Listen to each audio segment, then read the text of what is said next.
খাগড়াছড়ির দিঘিনালায় দুই পক্ষের সংঘর্ষের পর সুষ্ঠু বিচারের দাবিতে শাহবাগ মোড় অবরোধ করেছেন ক্ষুদ্র নৃগোষ্ঠীর সদস্যরা।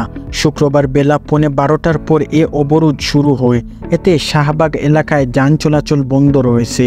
এর আগে সকাল 10টায় ঢাকা বিশ্ববিদ্যালয়ের রাজু ভাস্কর্য এলাকার বিক্ষোভ কর্মসূচি পালন করেন তারা।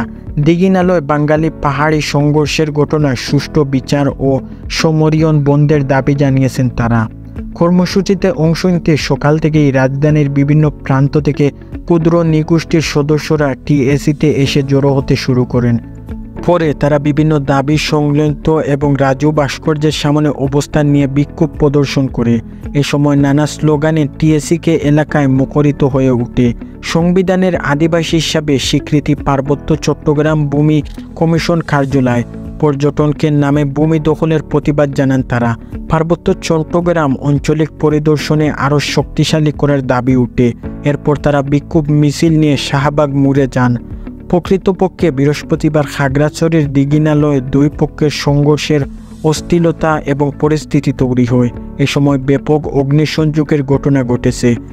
লারমাস থেকে অন্তত 60টি দোকান পুরো ছাই হয়ে গেছে।